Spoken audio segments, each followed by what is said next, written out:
Hi everyone, today I'm excited to share my essay on management philosophy with you. If you look at most traditional business textbooks, they teach us to treat companies like machines and people like parts. It's all about efficiency, numbers, and profit, but in the real world, that often leads to burnout, toxic work, cultures, and ethical scandals. So here's the core question I wanted to answer. How can modern management move beyond pure profit and numbers to build ethical, sustainable, and humane workplaces? My main claim or thesis is this: management becomes truly ethical and sustainable when it's rooted in pluralistic humanism that learns from indigenous spiritual and local cultural traditions. Simply put, a business works better when we treat people like human beings and respect where they came from. To build this idea, I drew from 10 journal articles. I looked out foundational thinkers like Peltonen and Shaw, who show us why traditional Western business models are often too cold and rigid. Then I explored alternative ways of leading, Eastern ethical leadership, African spiritual leadership based on Ubuntu through Sibanda and Grobler, Maori indigenization by Stanilan and colleagues, and Dr. Pelayo's work on Seculian Filipino right here in the Philippines. I also included Islamic governance models from Abdul Rahman and Ruhollah and Ushama. To keep my arguments balanced, I also included two critical studies by Flynn and Competenti and Case and Jackson, who warn us about the hidden traps of spiritual and culture heavy management. Based on all this reading, I found three main reasons why we need a new way of managing. First, relationships matter most. Frameworks like Kapwa in the Philippines or Ubuntu in Africa remind us that humans are deeply connected.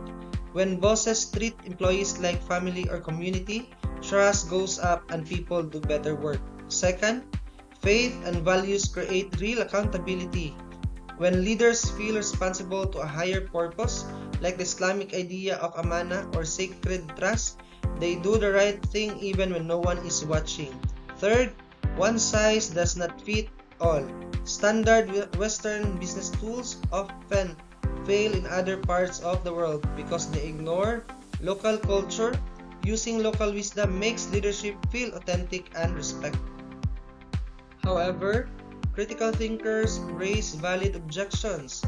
Critics like Flynn and Competenti argue that relational systems devolve into clan-based nepotism and inefficiency.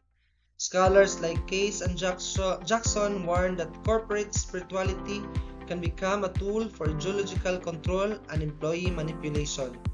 Finally, market realists argue that localized frameworks hinder global corporate standardization and scale. These are fair warnings, but here's how our philosophy answers them. First, true relational management isn't about blind favoritism.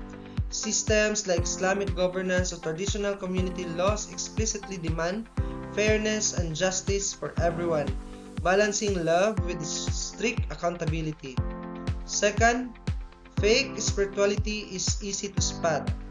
Real spiritual leadership is built on humility and giving power to employees, not taking advantage of them.